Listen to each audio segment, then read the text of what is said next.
വീട്ടിൽ എന്തൊക്കെയുണ്ട് വിശേഷങ്ങൾ, എന്തൊക്കെയാണ് വിശേഷങ്ങൾ എന്ന ഈ പരിപാടിയിലേക്ക് ഞങ്ങളുടെ എല്ലാ പ്രിയപ്പെട്ട പ്രേക്ഷകർക്കും സ്വാഗതം. Smart T V, smart phone, smart food, അതായത് ഈ കാര്യങ്ങളൊക്കെ എങ്ങനെ നന്നായി ഉപയോഗിക്കാമെന്നുള്ളതാണ് സ്മാർട്ട് എന്ന വാക്കുകൊണ്ട് ഉദ്ദേശിക്കുന്നത്. അപ്പോൾ നമ്മുടെ ഗട്ട് ഹെൽത്തിനെ, നമ്മുടെ ആരോഗ്യത്തെ നന്നായി സൂക്ഷിക്കാൻ ഈ സ്മാർട്ടായിട്ട് എങ്ങനെ ഉപയോഗിക്കാമെന്നതിനെക്കുറിച്ചാണ് ഇന്ന് നമ്മൾ ചർച്ച ചെയ്തുകൊണ്ടിരിക്കുന്നത്. ഇത് ചർച്ച ചെയ്യുന്നതിനായി നമ്മളോടൊപ്പം നമ്മുടെ പ്രിയപ്പെട്ട സുഹൃത്തുക്കളും ഡെൽവിൻ, എന്തൊക്കെയാണ് വിശേഷം? നല്ല വിശേഷം.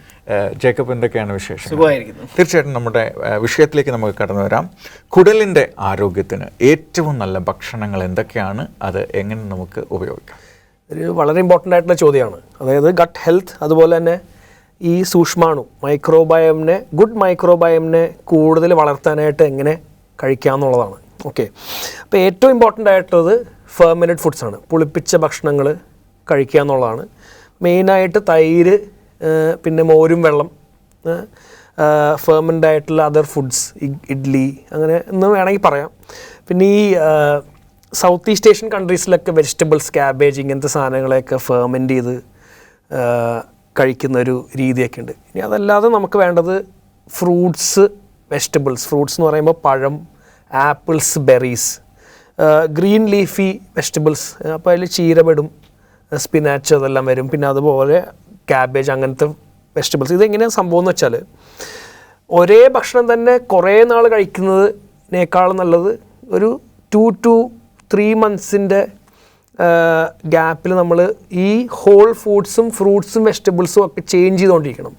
അതായത് ട്രില്യൺസ് ഓഫ് മൈക്രോ ഓർഗാനിസംസ് ആണുള്ളത്. എല്ലാത്തിനും പല പല രീതികളിലുള്ള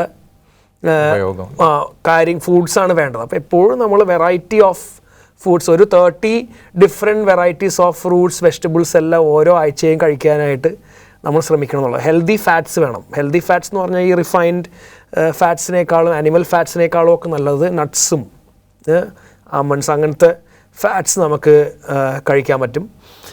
ജനറലി എപ്പോഴും നാച്ചുറൽ ആയിട്ടുള്ള ഫുഡ്സ് കഴിക്കാനായിട്ടും ഒത്തിരി വെറൈറ്റി മെയിൻറ്റെയിൻ ചെയ്യാനും ഒക്കെ ആയിട്ട് നമ്മൾ ശ്രമിക്കണം. തീർച്ചയായിട്ടും നമ്മുടെ കുടൽ അല്ലെങ്കിൽ ഗട്ട് ഹെൽത്ത് സംരക്ഷിക്കാൻ വേണ്ടി നമ്മുടെ ജീവിതത്തിൽ നിന്ന് മാറ്റി നിർത്തേണ്ടുന്ന ഭക്ഷണങ്ങളുണ്ടോ?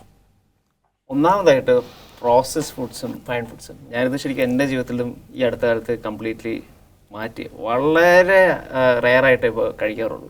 അതിൻ്റെ കാരണം എന്താ വെച്ചാൽ, ഈ പ്രോസസ്ഡ് ഫുഡ്സിൻ്റെ ഉള്ള ഈ ക്വിക്കായിട്ട് വരുന്ന കാർബോഹൈഡ്രേറ്റ്സും അതിൻ്റെ അകത്ത് റിഫൈൻഡ് ഷുഗേഴ്സും ഒക്കെയാണ് ഈ ബാഡ് ഗട്ട് ബാക്ടീരിയനെ ഫീഡ് ചെയ്യുന്നത്. അപ്പോൾ നമ്മൾ എന്ത് പറ്റുമെന്ന് വെച്ചാൽ, ഈ ബാഡ് ഗട്ട് ബാക്ടീരിയനെ കൂടുതൽ ഫീഡ് ചെയ്യുന്നതോറും അതിൻ്റെ അളവ് കൂടി വരികയും ഗുഡ് ബാക്ടീരിയ കുറയുകയും ചെയ്യും. അപ്പോൾ എന്ത് പറ്റും, താരതമ്യേന കുറയുകയും ചെയ്യും. അപ്പോൾ ഒരു ഡിസ്ബയോസിസ് ഉണ്ടാവും. അതായത് ഒരു സാന്തുലിത അവസ്ഥയിൽ നിന്ന് അത് മാറും.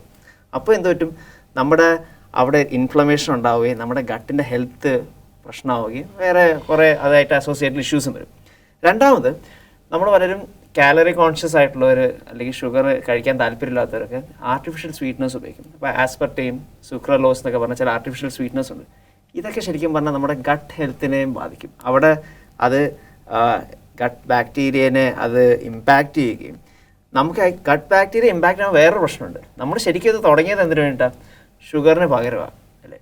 ഈ ഗട്ട് ബാക്ടീരിയനെ, അത് നല്ല ഗട്ട് ബാക്ടീരിയനെ ബാധിച്ച് കഴിയുമ്പോൾ നമുക്ക് ഷുഗർ ക്രേവിംഗ് ഉണ്ടാകും. കാരണം ഈ ബാഡ് ഗട്ട് ബാക്ടീരിയ തന്നെ ഷുഗർ ക്രേവിംഗ് ക്രിയേറ്റ് ചെയ്യുന്ന പല സ്റ്റഡീസിലും ആൾക്കാർക്ക് ഏകദേശം ഒരു നിഗമനമുണ്ട്. അപ്പോൾ നമ്മൾ ഉദ്ദേശിച്ച് തുടങ്ങിയതിൻ്റെ നേരെ ഓപ്പോസിറ്റാണ് ശരിക്കും പറഞ്ഞാൽ അവിടെ സംഭവിക്കുന്നത്. മൂന്നാമതായിട്ട്, ഈ ഹൈലി പ്രോസസ്ഡ് വെജിറ്റബിൾ ഓയിൽസ് അത് ഈ ഗട്ടിൽ ഇൻഫ്ലമേഷൻ കോസ് ചെയ്യും. അതുപോലെ തന്നെ നമ്മൾ പല സ്റ്റഡീസിലും കാണിക്കുന്നത് ട്രാൻസ് ഫാറ്റ്, അതായത് നമ്മൾ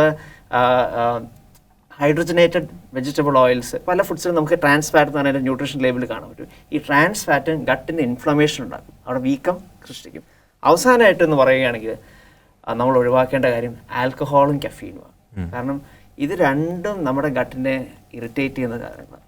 അപ്പോൾ ഇത് കൂടുതൽ കഫീൻ ഉപയോഗിക്കുന്നവർക്ക് കൂടുതൽ ആ ഇറിറ്റേഷൻ ഫീൽ ചെയ്യും. അപ്പോൾ ഈ ഗട്ട് ഇറിറ്റേറ്റഡ് ആകുമ്പോൾ നമ്മുടെ മൊത്തത്തിൽ നമ്മുടെ ശരീരത്തിൻ്റെ ആ ഒരു സാന്തുലിത അവസ്ഥയെ അത് ബാധിക്കും. അപ്പോൾ ഈ 4 സാധനങ്ങളായിരിക്കും ഞാൻ ഒഴിവാക്കുകയാണെങ്കിൽ പ്രധാനമായിട്ട് ഒഴിവാക്കണമെന്ന് പറയുന്ന 4 കാര്യങ്ങൾ. തീർച്ചയായിട്ടും എന്തൊക്കെ വേണം എന്തൊക്കെ വേണ്ടാന്ന് തീരുമാനിക്കാനുള്ള നല്ല അറിവാണ് നമുക്ക് ലഭിച്ചുകൊണ്ടിരിക്കുന്നത്. ഇന്ന് ഈ ഗട്ട് ഹെൽത്തിനെ സൂക്ഷിക്കാനായിട്ട് ഇടവിട്ട് ഉപവാസം നടത്തുന്നത് നല്ലതാണെന്ന് കേട്ടിട്ടുണ്ട്. എത്രമാത്രം സഹായകരമാണ്? ഇൻ്റർമിറ്റൻറ്റ് ഫാസ്റ്റിംഗ് എന്നാണ് അതിന് പറയുന്നത്. അപ്പോൾ അതിന് ഏറ്റവും ഐഡിയൽ ആയിട്ടുള്ളൊരു ഇക്വേഷൻ എന്ന് പറഞ്ഞാൽ നമ്മുടെ ഒരു ദിവസത്തിൻ്റെ 24 hours വിൻഡോയിൽ 8 hours ഒരു സമയ പരിധിക്കകത്ത് മാത്രം ഭക്ഷണം കഴിക്കുക. ബാക്കിയുള്ള 16 hours നമ്മൾ ഫാസ്റ്റ് ചെയ്യുക എന്നുള്ളതാണ് അതിൻ്റെ ഒരു ടെക്നിക്ക്. അപ്പോൾ ഇതിലെന്താ സംഭവിക്കുന്നത് വെച്ചാൽ, ഇപ്പോൾ നമ്മൾ ഭക്ഷണം കഴിക്കുന്ന ആ സമയത്ത് ആദ്യത്തെ ആ ഒരു 8 hours കഴിഞ്ഞ് പിന്നത്തെ 16 മണിക്കൂറിനെ 4ആയിട്ട് ഡിവൈഡ് ചെയ്യാണ്. ആദ്യത്തെ 4 മണിക്കൂറിൽ നമ്മുടെ ബ്ലഡിൻ്റെ അകത്ത് കഴിച്ച ഭക്ഷണത്തിൻ്റെ ഗ്ലൂക്കോസും ഇൻസുലിനും ഉണ്ടാവും. 4 മണിക്കൂർ കഴിയുമ്പോൾ ഇൻസുലിൻ താഴെ പോകും ചെറുതായിട്ട്, ഗ്ലൂക്കോസ് എല്ലാം എടുത്ത് തീരും. പിന്നത്തെ 4 മണിക്കൂറിൽ ലിവറിലുള്ള ഗ്ലൈക്കോജനും അപ്പം തൊട്ടേ സ്ലോ ആയിട്ട് നമ്മുടെ ബോഡിയിലത്തെ ഫാറ്റിനെ ബേൺ ചെയ്യാനും നമ്മുടെ ബോഡി ജനറലി ഒരു സ്റ്റേറ്റ് ഓഫ് റെസ്റ്റിലേക്ക് പോകും. ഓക്കെ, അതിനുശേഷം മൂന്നാമത്തെ ആ 4 hour വിൻഡോയിലാണ് ഓട്ടോഫേജി നടക്കുന്നത്, അതായത് റിപ്പയർ ഓഫ് സെൽസും കാര്യങ്ങളൊക്കെ ആയിട്ട് നടക്കുന്നത്. അപ്പോൾ ഇത് നമ്മുടെ ഗട്ട് ഹെൽത്തിന് വളരെ ഇമ്പോർട്ടൻ്റ് ആണ്. എങ്ങനെയാണെന്ന് വെച്ചാൽ ഈ ഫാസ്റ്റിങ്ങിൻ്റെ ടൈമിൽ ഫുഡ് അധികം ഇല്ലാത്തതുകൊണ്ട് ചീത്ത ബാക്ടീരിയ ആദ്യം വളരാതിരിക്കും എന്നുള്ളതാണ് ഒരു കാര്യം. പിന്നെ ജേക്കബ് നേരത്തെ പറഞ്ഞ പോലത്തെ പല ലീക്കി ഗട്ട് സിൻഡ്രോംസ്, പിന്നെ ഇൻഫ്ലമേഷൻസിനെയൊക്കെ ഹീൽ ചെയ്യാനായിട്ട് ഹെൽപ്പ് ചെയ്യും. അതായത് ഈ ഫാസ്റ്റിങ്ങിൻ്റെ സമയത്ത് ഈ ഗട്ട് റെസ്റ്റ് ചെയ്യുന്ന സമയത്താണ് റിപ്പയർ നടക്കുന്നത്. പിന്നെ സ്റ്റെം സെൽ റീജനറേഷൻ, അപ്പോൾ നമ്മൾ ഓർഗൻസിനെ റീജനറേറ്റ് ചെയ്യാനായിട്ട് നടക്കുന്ന ഒരു പ്രോസസ്സാണ് നമ്മുടെ ബോഡിയിൽ. ഈ സ്റ്റെം സെൽസ് ഉണ്ടാവും. ടോക്സിൻസിനെയൊക്കെ നീക്കിക്കളയാനായിട്ടൊക്കെ ഈ ഫാസ്റ്റിങ്ങിൻ്റെ ഒരു സ്റ്റേറ്റിൽ പറ്റും എന്നുള്ളതാണ്. അപ്പോൾ ഈ ഗട്ട് മൈക്രോബയോമിൻ്റെ നല്ല മൈക്രോബയോമിനെ സൂക്ഷിക്കാനായിട്ട് ഫാസ്റ്റിംഗ് ഹെൽപ്പ് ചെയ്യും. അതുപോലെ തന്നെ ഈ കേടായിരിക്കുന്ന സെൽസിനെയും നമ്മുടെ ജനറൽ ഗട്ടിൻ്റെ വെൽബീയിങ്ങിനെയൊക്കെ സ്റ്റേറ്റ് ഓഫ് ഫാസ്റ്റിങ്ങിൽ നന്നോണം ഹെൽപ്പ് ചെയ്യും എന്നുള്ളതാണ് ഇത് നമുക്ക് മനസ്സിലാക്കാനുള്ളത്. തീർച്ചയായിട്ടും വളരെ നല്ല കാര്യമാണ്. ഉപവാസം നമ്മുടെയൊക്കെ പല വിശ്വാസത്തിൻ്റെയും ഭാഗമായിട്ട് നമ്മൾ പിന്തുടരുന്നതാണ്. എന്നാൽ നിയന്ത്രിതമായിട്ടുള്ള ഈ ഫാസ്റ്റിംഗ് നമുക്ക് നല്ല ആരോഗ്യമുണ്ടാക്കാൻ സഹായിക്കും. നമ്മൾ ഗട്ട് ഹെൽത്തിനെ കുറിച്ച് കൂടുതൽ നല്ല വിവരങ്ങളുമായി എത്രയും വേഗം മടങ്ങി വരുന്നതാണ്. നിങ്ങൾ കാത്തിരിക്കുക.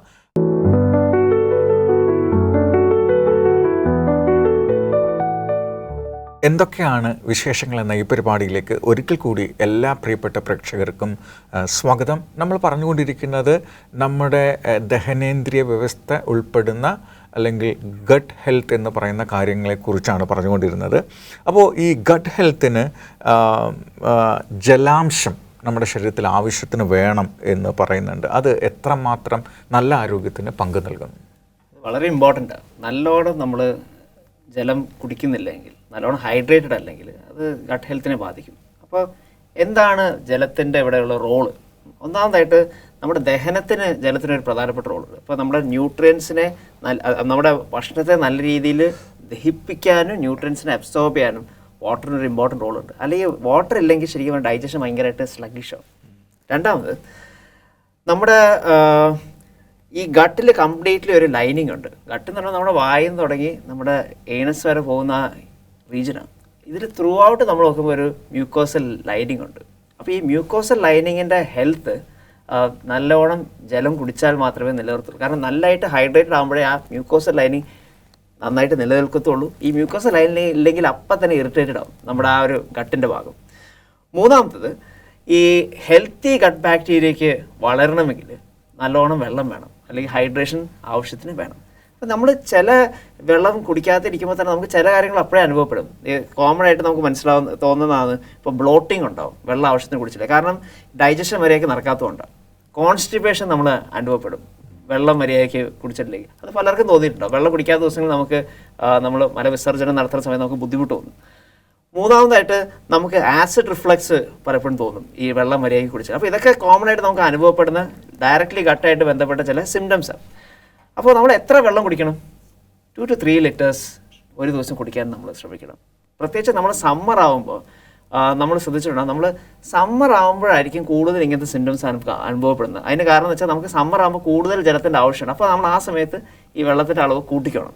രണ്ടാമത്, നമ്മൾ എല്ലാ ദിവസവും രാവിലെ എഴുന്നേൽക്കുമ്പോൾ വെള്ളം കുടിച്ച് തുടങ്ങുന്നത് നല്ല ശീലമാണ്. കാരണം നമ്മൾ രാത്രി അത്ര 8 മണിക്കൂറോ മറ്റും നമ്മൾ വെള്ളം കുടിക്കാതെ കിടന്ന് ഉറങ്ങും. അപ്പോൾ രാവിലെ എഴുന്നേൽക്കുന്ന വെള്ളം കുടിക്കും, ബോഡി അപ്പോൾ തന്നെ ഹൈഡ്രേറ്റഡ് ആവും. ബോഡിക്ക് ആ തുടങ്ങാൻ വേണ്ടിയിട്ടൊരു നല്ലൊരു ഹൈഡ്രേഷൻ കിട്ടും.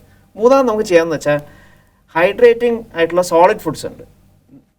ജ്യൂസും ഷെയ്ക്കിനെ കുറിച്ചല്ല ഞാൻ പറയണത്, അല്ലെങ്കിൽ നമ്മൾ എന്തെങ്കിലും കലക്കി കുടിക്കാനെ കുറിച്ചൊന്നും അല്ല പറയണത്. സോളിഡ് ഫുഡ്സിനെ കുറിച്ചാണ്.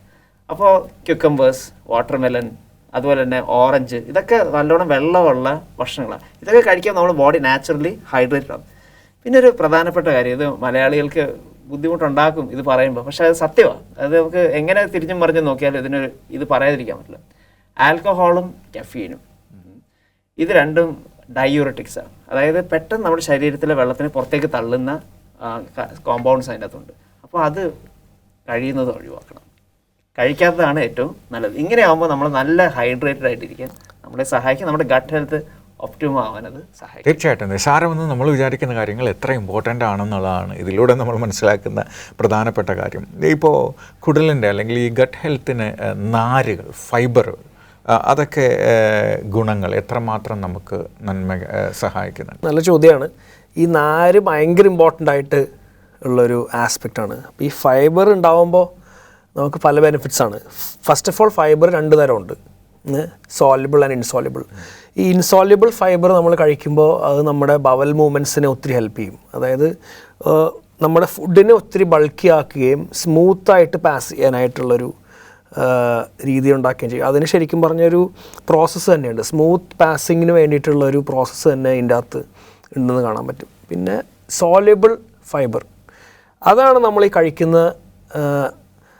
ഭക്ഷണങ്ങളിൽ നിന്ന് കൂടുതൽ കിട്ടുകയും നമ്മൾ ഈ മൈക്രോബയോമിനെ സൂക്ഷിക്കാനും ഒക്കെ ആയിട്ട് സഹായിക്കുന്നത്. ഈ മൈക്രോബയോം ശരിക്കും പറഞ്ഞാൽ ഈ ഫൈബറിനെ ഫെർമെൻറ്റ് ചെയ്യുകയും അതിന് ഉപയോഗിക്കുമ്പോഴാണ് നേരത്തെ പറഞ്ഞ ഷോർട്ട് ചെയിൻ ഫാറ്റി ആസിഡ്സ് ഒക്കെ ഉണ്ടാവുന്നത്. അത് വെച്ചിട്ട് നമുക്ക് ഒത്തിരി ബെനിഫിറ്റ്സ് ഉണ്ട്. ഇപ്പം ഞാൻ നേരത്തെ പറഞ്ഞല്ലോ, പ്രൊപ്പിയോണേറ്റ്, ബ്യൂട്രേറ്റ്, ആസിറ്റേറ്റ്, ഇങ്ങനത്തെ പല ഷോർട്ട് ചെയിൻ ഫാറ്റി ആസിഡ്സ് പല രീതിയിൽ നമ്മളെ ഹെൽപ്പ് ചെയ്യുന്നുണ്ട്. അപ്പോൾ ഈ ഫൈബേഴ്സിന് തന്നെ കുറച്ച് പേരുകളൊക്കെ ഉണ്ട്. ബീറ്റ ഗ്ലൂക്കൻ, പെക്റ്റിൻ, ഇനുലിൻ, പിന്നെ റെസിസ്റ്റൻറ്റ് സ്റ്റാർച്ചസ്. അങ്ങനെ ഒരു സ്റ്റാർച്ച് എക്സാക്ട്ലി ഫൈബർ അല്ലെങ്കിലും ഇറ്റ് കോൺട്രിബ്യൂട്ട്സ്. അപ്പോൾ ഇങ്ങനത്തെ ഫൈബേഴ്സ് കിട്ടുന്ന ചില ഫുഡ്സിൻ്റെ പേരുകൾ ഞാൻ പറയാം. ബീറ്റ ഗ്ലൂക്കൻ കിട്ടുന്നത് ഓട്സിൽ നിന്നും ബാർലിയിൽ നിന്നൊക്കെയാണ്, ഹോൾ ഫുഡ്സിൽ നിന്നാണ്. പെക്റ്റിൻ ആപ്പിൾസ്, ക്യാരറ്റ്സ്, പിന്നെ സിട്രസ് ഫ്രൂട്ട്സ്, നാരങ്ങ, ഓറഞ്ച്, അങ്ങനത്തെ ഫ്രൂട്ട്സിൽ നിന്ന് കിട്ടും. പിന്നെ ഓഫ് കോഴ്സ് ഗ്രീൻ ബനാനാസ്, പിന്നെ മുഴുവൻ ധാന്യങ്ങളായിട്ടുള്ള അരികളും ഗോതമ്പും, പിന്നെ ലെൻറ്റിൽസ്, പയറുവർഗ്ഗങ്ങളിൽ നിന്നൊക്കെ ഒത്തിരി ഫൈബേഴ്സ് നമുക്ക് കിട്ടും. ഇതെല്ലാം പല രീതിയിൽ നമ്മുടെ ഗട്ട് ഹെൽത്തിനെ കോൺട്രിബ്യൂട്ട് ചെയ്യുന്നതായിട്ട് കാണാൻ പറ്റും. തീർച്ചയായിട്ടും വളരെ നിസ്സാരമായി കരുതുന്ന കാര്യങ്ങൾ നമ്മുടെ ജീവിതത്തിന് കൂടുതൽ മുറുകെ പിടിക്കേണ്ട സമയമാണ്. പലപ്പോഴും പാലുൽപ്പന്നങ്ങൾ, ഗ്ലൂട്ടൻ, ഇതൊക്കെ കുടലിൻ്റെ ആരോഗ്യത്തെ അല്ലെങ്കിൽ നമ്മുടെ ഗട്ട് ഹെൽത്തിനെ ബാധിക്കുമോ? നമ്മൾ ഒഴിവാക്കേണ്ട കാര്യങ്ങളാണോ ഇതൊക്കെ? പാല് സമീകൃതാഹാരമാണെന്ന് ചെറിയ കാലം മുതൽ നമ്മൾ പഠിച്ചു വരുന്നതാണ്. അപ്പോൾ പലരെയും പാലുൽപ്പന്നങ്ങളും ഗ്ലൂട്ടനും പല രീതിയിലാണ് ബാധിക്കുന്നത്. അപ്പോൾ ഞാൻ പാലുൽപ്പന്നങ്ങളിൽ തുടങ്ങാം. നമ്മൾ ശരിക്കും ജനിക്കുമ്പോൾ നമുക്ക് ഈ പാലിലെ ലാക്ടോസിനെ ഡൈജസ്റ്റ് ചെയ്യാനുള്ള ലാക്ടേസ് എന്ന് പറഞ്ഞ എൻസൈം നല്ലവണ്ണം നമ്മുടെ ശരീരത്തിലുണ്ട്. പക്ഷെ നമ്മൾ 2 വയസ്സ് കഴിയുമ്പോൾ തൊട്ട് ഈ നമ്മുടെ ശരീരം പുറപ്പെടുവിക്കുന്ന ലാക്ടേസിൻ്റെ അളവ് കുറഞ്ഞ് വരും. അതുകൊണ്ടാണ് നമ്മൾ ഇന്ത്യയിലെ സ്റ്റഡീസ് ചെയ്യുമ്പോൾ ഒരു ലാർജ് ഗ്രൂപ്പ് ഓഫ് ഇന്ത്യൻസും ശരിക്കും പറഞ്ഞാൽ ലാക്ടോസ് ഇൻടോളറൻ്റ് ആണ്. അതായത് നമുക്ക് ലാക്ടോസ് ദഹിപ്പിക്കാൻ ശക്തിയില്ല. നമുക്ക് എപ്പോഴും വർഷങ്ങളായിട്ട് അറിയത്തില്ല എന്തുകൊണ്ടാണ് എനിക്ക് എപ്പോഴും ഇങ്ങനെ തലയിലൊരു തലവേദന പോലെ തോന്നുന്നത്, അല്ലെങ്കിൽ എപ്പോഴും ബ്ലോട്ടിങ്. നമ്മൾ കഴിക്കുന്ന പാലാണ് അതിൻ്റെ അകത്തെ പ്രശ്നക്കാരൻ, നമ്മൾ അറിയുന്നില്ല. അപ്പോൾ നമ്മൾ കുറച്ച് നാൾ ഇത് മൊത്തത്തിൽ അവോയ്ഡ് ചെയ്യുമ്പോഴാണ് നമ്മൾ തിരിച്ചറിഞ്ഞ് ഇതായിരുന്ന പ്രശ്നം. ഇപ്പം എൻ്റെ നല്ല ക്ലിയർ ആയിട്ട് ബ്രെയിൻ മനസ്സിരിക്കുന്ന പോലെ തോന്നുന്നു, ഇപ്പോൾ അങ്ങനെ വലിയ വയറ് തള്ളിയിരിക്കുന്ന പോലെ തോന്നുന്നില്ല, അങ്ങനെയൊക്കെ. അപ്പോൾ നിങ്ങൾ ഒരുപക്ഷെ ലാക്ടോസ് ഇൻടോളറൻ്റ് ആവാം, അതിനൊരു സാധ്യതയുണ്ട്. കാരണം നാച്ചുറലി മനുഷ്യന് 2 വയസ്സ് കഴിയുമ്പോൾ തൊട്ട് ഈ ലാക്ടേസ് പ്രൊഡക്ഷൻ കുറഞ്ഞ് വരും. പലർക്കും നമുക്ക് വളരെ കുറവായിരിക്കും. അപ്പോൾ നമ്മുടെ ബ്ലോട്ടിങ്, ഗ്യാസ്, ഡയറിയ, ഇതിൻ്റെയൊക്കെ പുറയിൽ ചിലപ്പോൾ ഈ ഒരു ലാക്ടോസ് ഇൻടോളറൻസ് ആയിരിക്കും. അപ്പോൾ അവർ പാൽ ഒഴിവാക്കുമ്പോൾ അവർക്കത് ഹെൽപ്പ് ചെയ്യും. അല്ലെങ്കിൽ ചെയ്യാവുന്ന വേറെ കാര്യം എന്ന് പറയുമ്പോൾ തൈര് അല്ലെങ്കിൽ യോഗട്ട് പോലത്തെ പ്രോഡക്ട്സിലേക്ക് മാറുമ്പോൾ എന്താ ഗുണമെന്ന് വെച്ചാൽ അതിൻ്റെ അകത്ത് ഓൾറെഡി അതിലുള്ള ഈ ബാക്ടീരിയ ഈ ലാക്ടോസിനെ ബ്രേക്ക് ഡൗൺ ചെയ്തിട്ടുണ്ട്. അപ്പോൾ അതിൻ്റെ അകത്തെ ലാക്ടോസിൻ്റെ കോണ്ടൻറ്റ് മച്ച് ലോവറാണ്. അപ്പോൾ തൈര് കഴിക്കുമ്പോൾ അതുകൊണ്ട് മിക്കവർക്കും പ്രശ്നം വരത്തില്ല. പാലായിട്ട് ഉപയോഗിക്കുമ്പോഴാണ് ഈ കുഴപ്പങ്ങൾ വരുന്നത്. രണ്ടാമത്തെ ഗ്ലൂട്ടൻ വളരെ പോപ്പുലർ ആവും, എസ്പെഷ്യലി അപ്പർ ക്ലാസ് സൊസൈറ്റിയിൽ. ഒത്തിരി I M eating gluten free bread എന്നൊക്കെ പറഞ്ഞാൽ ഭയങ്കര അഭിമാനത്തോടെ പലരും പറയും. അപ്പോൾ അത് ശരിക്കും ഒരു പ്രശ്നം കാരണം തുടങ്ങിയത്. അപ്പോൾ ഗ്ലൂട്ടൻ എന്ന് പറഞ്ഞ ഒരു ടൈപ്പ് ഓഫ് പ്രോട്ടീനാണ്. ഇപ്പോൾ ഗോതമ്പിലും ബാർലിയിലൊക്കെ ഉള്ളത്. പലർക്കും ആക്ച്വലി ഗ്ലൂട്ടനോട് ഇൻടോളറൻസ് ഉണ്ട്. അപ്പോൾ ഈ ഇപ്പോൾ ഗ്ലൂട്ടൻ സെൻസിറ്റിവിറ്റി ഉള്ളവർ അല്ലെങ്കിൽ സീലിയാക് ഡിസീസ് ഉള്ളവർ, ഇങ്ങനെയുള്ളവർക്കൊക്കെ ഗ്ലൂട്ടൻ കഴിക്കുമ്പോൾ അപ്പം തന്നെ ഗട്ട് ഇൻഫ്ലെയിംഡ് ആവും അവർക്ക്. അപ്പോൾ അവർക്കും ഇതുപോലെ തന്നെ ബ്ലോട്ടിങ്ങും ഇങ്ങനെ ബ്രെയിനിൽ എന്തോ ബ്രെയിൻ ഫോഗ്, ബ്രെയിൻ എന്ന് വെച്ചാൽ നമ്മുടെ തലച്ചോറിൽ പറ്റുന്നല്ല, നമുക്കിങ്ങനെ മൊത്തത്തിലൊരു അസ്വസ്ഥത തോന്നുകയും അതുപോലെ തന്നെ ഡൈജസ്റ്റീവ് ഡിസ്കംഫർട്ട് തോന്നുകയൊക്കെ ചെയ്യും. അപ്പോൾ എന്ത് ചെയ്യണം എന്ന് പറഞ്ഞാൽ അവർ കുറച്ച് നാളത്തേക്ക് ഈ ഗ്ലൂട്ടനുള്ള ആഹാരങ്ങളിൽ നിന്ന് ഒഴിവാക്കി നോക്കണം. അപ്പോൾ എങ്ങനെയാണ് വ്യത്യാസം തോന്നുന്നത് മനസ്സിലാക്കിയിട്ട് അങ്ങനെയാണെങ്കിൽ അവർ പെർമനൻ്റ്ലി ആ ഗ്ലൂട്ടനെ അവോയ്ഡ് ചെയ്യണം, ഡോക്ടറുമായി കൺസൾട്ട് ചെയ്തതിന് ശേഷം. ഇതൊന്നും പേഴ്സണൽ ആയിട്ട് ട്രീറ്റ്മെൻ്റ് അല്ല, ഡോക്ടറുമായി കൺസൾട്ട് ചെയ്തതിന് ശേഷം ചെയ്യേണ്ട കാര്യങ്ങൾ. നമുക്കൊരു ബ്രേക്കിന് സമയമായിരിക്കുന്നു, വേഗം മടങ്ങി വരാം, കാത്തിരിക്കൂ.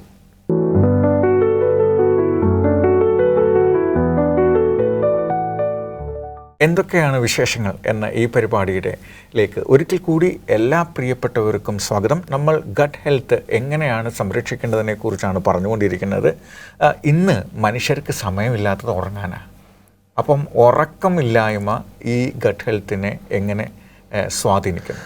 വളരെ ഇമ്പോർട്ടൻ്റ് ആയിട്ടുള്ളൊരു ആസ്പെക്റ്റ് നമ്മൾ അറിഞ്ഞിരിക്കേണ്ടത് ഗട്ടിലാണ്. ശരിക്കും നമ്മൾ ഉറങ്ങാനായിട്ട് നല്ലൊരു പീസ്ഫുൾ ആയിട്ടുള്ളൊരു ഹാപ്പി സ്റ്റേറ്റിലേക്ക് പോകണം എന്നുള്ളത്. അപ്പോൾ നേരത്തെ പറഞ്ഞതുപോലെ ഈ ഗട്ടിലാണ് ശരിക്കും 90% ഓഫ് അവർ ഹാപ്പി ഹോർമോൺസ് ഉണ്ടാകുന്നത്. സീറോട്ടോണിൻ ഉണ്ടാകുന്ന നമ്മുടെ മൂഡ്സിനെ റെഗുലേറ്റ് ചെയ്ത് നമ്മളെ സ്ലീപ്പിലേക്ക് നയിക്കുന്ന ആ ഹോർമോൺ ഉണ്ടാകുന്നത് ഗട്ടിലാണ്.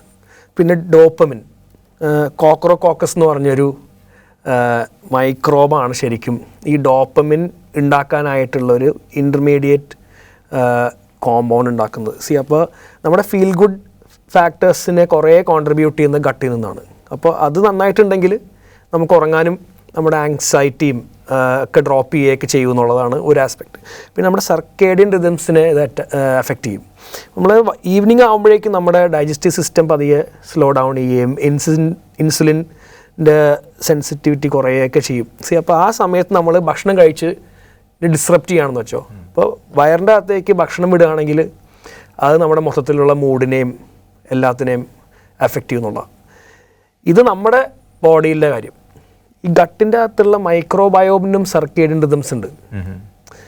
അതാണ് ഇതിൽ ഏറ്റവും വലിയ കാര്യം. അപ്പോൾ നമ്മൾ റോങ് ടൈമിൽ ഭക്ഷണം കടത്തി വിടുകയോ അല്ലെങ്കിൽ ഒരു ദിവസം നമ്മൾ ഉറക്കമില്ലാതെ ഇരുന്നാലോ ഈ മൈക്രോബയോം തന്നെ കൺഫ്യൂസ്ഡ് ആയി പോകും.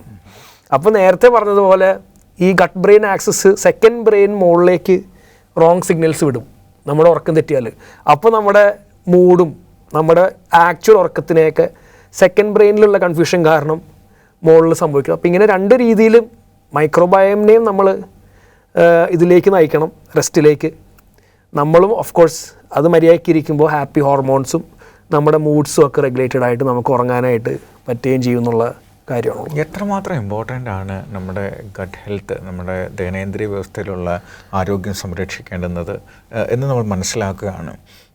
നമ്മുടെ ശാരീരിക പ്രവർത്തനങ്ങൾ ഈ ഗട്ട് ഹെൽത്തിനെ എത്രമാത്രം സഹായിക്കും സൂക്ഷിക്കാൻ? നമ്മുടെ എക്സസൈസസ് ശരിക്കും ഞാൻ ലൈഫിൽ ഏറ്റവും സ്ട്രഗിൾ ചെയ്യുന്ന കാര്യങ്ങളിലൊന്നാണ് റെഗുലറായിട്ടുള്ളൊരു എക്സസൈസ് റൂട്ടീൻ കീപ്പ് ചെയ്യാൻ വേണ്ടി. അപ്പോൾ അത് എൻ്റെ തന്നെ ഒരു പരിമിതി ഞാൻ തിരിച്ചറിഞ്ഞ അതിലാണ്. അപ്പോൾ ശരിക്കും എക്സസൈസിന് ഗട്ട് ഹെൽത്തിന് വലിയൊരു റോളുണ്ട്. ഒന്നാമതായിട്ട് റെഗുലർലി എക്സസൈസ് ചെയ്യുന്നവർക്ക് ഒരു ഡൈവേഴ്സ് ഗട്ട് ബാക്ടീരിയ മൈക്രോബയോം ഉണ്ടാവും. അപ്പോൾ പലതരം ബാക്ടീരിയ വളരണമെങ്കിൽ എക്സസൈസിന് അതിലൊരു റോൾ ഉണ്ടെന്നുള്ളത്, അല്ലെങ്കിൽ ഫിസിക്കലി ആക്റ്റീവായി ഇരിക്കുന്നതിനൊരു റോൾ ഉണ്ടെന്നുള്ളത് സ്റ്റഡീസിൽ തെളിയിച്ചു വന്നു. രണ്ടാമത്തത്, എക്സസൈസ് പൊതുവെ ഇൻഫ്ലമേഷൻ ശരീരത്തിൽ മൊത്തത്തിൽ കുറയ്ക്കും. അപ്പോൾ വീക്കങ്ങൾ കുറയ്ക്കും. ഗട്ടിൻ്റെ ആയി ബന്ധപ്പെട്ട ഇൻഫ്ലമേറ്ററി മാർക്കേഴ്സിനെയും ലോവർ ചെയ്യും എക്സസൈസ്. അപ്പോൾ അത് ഗട്ട് ഹെൽത്തിന് വളരെ നല്ലതാണ്. മൂന്നാമത്തായിട്ട്, ഇത് പലരും അനുഭവപ്പെട്ടിട്ടുണ്ടാവും, ഈ ഡൈജസ്റ്റൽ മൊബിലിറ്റീനെ ഇമ്പ്രൂവ് ചെയ്യും. ഇപ്പോൾ ഈ എക്സസൈസ് ചെയ്യുന്നതോറും നമ്മുടെ ഈ ഭക്ഷണം നമ്മുടെ ഡൈജസ്റ്റീവ് സിസ്റ്റത്തിൽ കടന്നു പോകുന്നതിന് ബെറ്റർ ആവും. അപ്പോൾ അത് എക്സസൈസിന് വലിയൊരു റോളുണ്ട്. നാലാമത്തത്, എക്സസൈസ് സ്ട്രെസ്സ് കുറയ്ക്കും. ഒത്തിരി പേരും എനിക്കറിയാവുന്നവർ പറഞ്ഞ് ഞാൻ കേട്ടിട്ടുണ്ട്, ഇങ്ങനെ അവർ എവിടെയും എക്സസൈസ് ചെയ്തിട്ട് വരുമ്പോഴത്തേക്ക് അവർക്ക് വളരെ ശാന്തമായി തോന്നും, സ്ട്രെസ്സ് കുറഞ്ഞ പോലെ.